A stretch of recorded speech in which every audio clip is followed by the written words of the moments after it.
Today,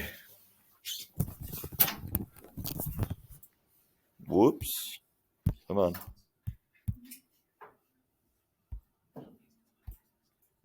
Boom, there we are.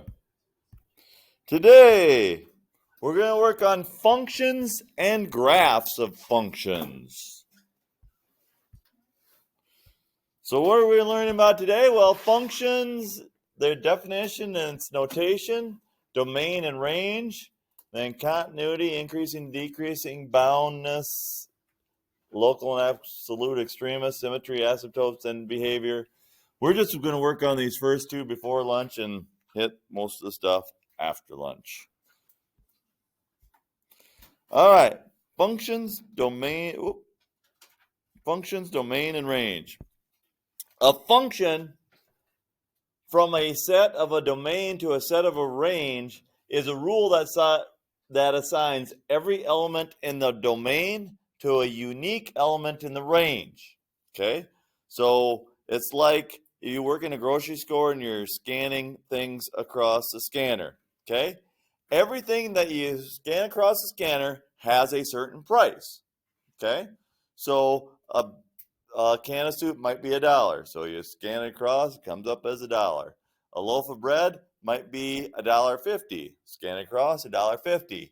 A box of crackers, a little tiny box of crackers might be $1. You scan it across, $1.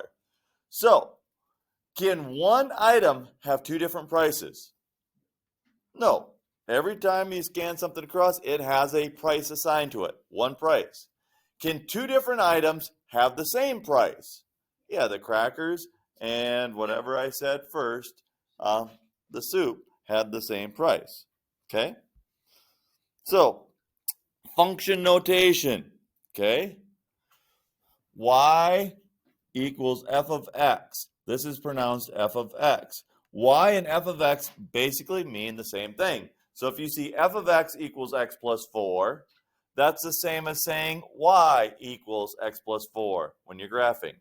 Y and f of x are both basically y when you're graphing. Okay? X is the independent variable. Y, or f of x, is the dependent variable. Y depends on what you put in for x. Okay, you put a number in for x, you solve for y. Okay, that's normally what happens in function relations. Okay, mapping. And this is kind of my grocery store example. Okay, x1 goes to y1, x2 goes to y2, x3 goes to y3, and x4 also goes to y3. Two different items can have the same price, but you cannot have one thing have two different prices. Okay, so x1 can't go to y1 and y3. So this is not a function. This is a function. When each member of the domain maps to a unique member of the range, it's a function. If you have each member of the domain mapping to members of the range, but one domain maps to two different ranges, it's not a function. Okay? So seeing a function. Okay? When you look at these, which ones are functions, which ones are not functions?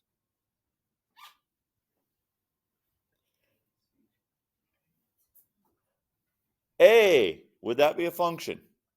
Yes, because each x has one unique y value. Would B be a function?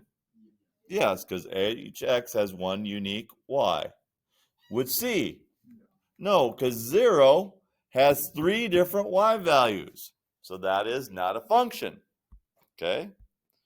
So graph C is not a function. There are 3 points which have an x-coordinate of 0. So we can simplify this by using the vertical line test. If a vertical line intersects a graph at more than 1 point, then it is not a function. So if we come up here and we can draw a line and it hits it in more than 1 point, then it's not a function. If a vertical line only hits the graph in 1 point, then it is a function. That's called the vertical line test. Okay, domain. Unless we're dealing with a model that necessitates a restricted domain, we assume that the domain of a function is all real numbers. Okay? Now, there are some that have specific domains which have a relevant domain. So, for this, the domain of the square root of x plus 2, x has to be bigger than negative 2. Why? Why does x have to be bigger than negative 2?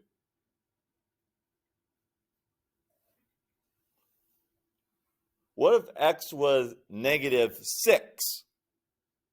What's the square root of negative 6? An imaginary number. Okay? So, an imaginary number does not give us a range. So, if it's not a real number, then it will not work. So, what restricts domains?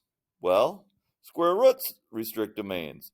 A square root has to be greater than 0. Okay? What also restricts domains? A fraction, the denominator of a fraction. What can a denominator of a fraction not be?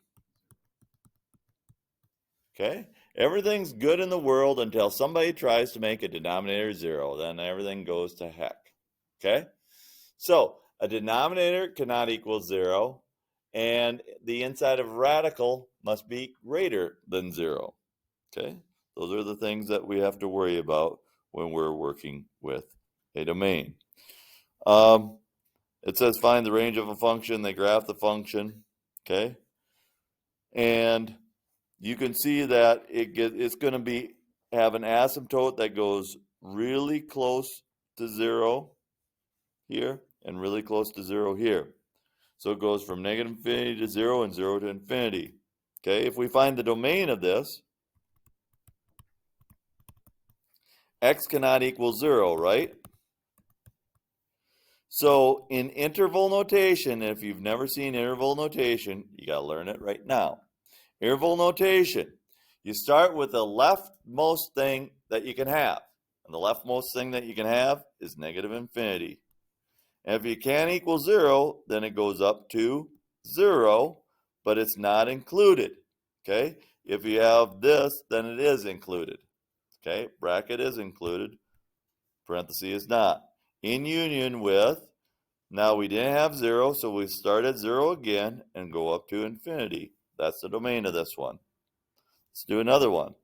Let's say we have 3x minus 2 over 5x plus 4. Okay, what's the domain of this function? Or are there any restrictions on the domain? Well, 5x plus 4 cannot equal what? 0. So how do we get x alone? Subtract 4 from each side. So 5x cannot equal negative 4. And divide by 5. X cannot equal negative 4/5. So what's the domain? Well, it's every number up until negative 4/5. So it goes from negative infinity to negative 4/5 in union with negative 4/5 to infinity. That's the numbers you can have. So this is the domain, what you can have. This is a restriction on the domain, what you cannot have. Yep.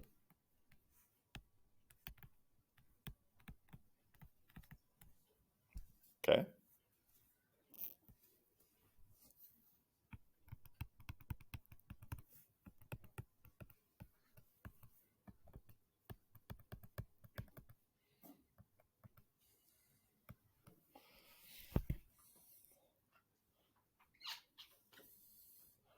Domain on this one.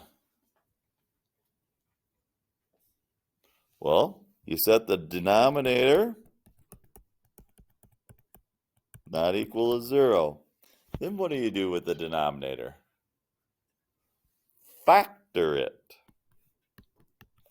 How does x squared plus 6x plus 8 factor? X plus 2 and 4 multiply to be 8, add up to be 6. So x plus 2 cannot equal 0. X plus 4 cannot equal 0. So x cannot equal negative 2, and x cannot equal negative 4. So how do we write that in interval notation? Well, we start on the left. What's my leftmost number of the world? Negative infinity. What's the leftmost of these two? Negative 4. So it goes from negative infinity to negative 4 in union with negative 4 up to negative 2 in union with 2 to infinity. That is interval notation. Okay? Have you seen it? Did you see interval notation last year in Algebra 2?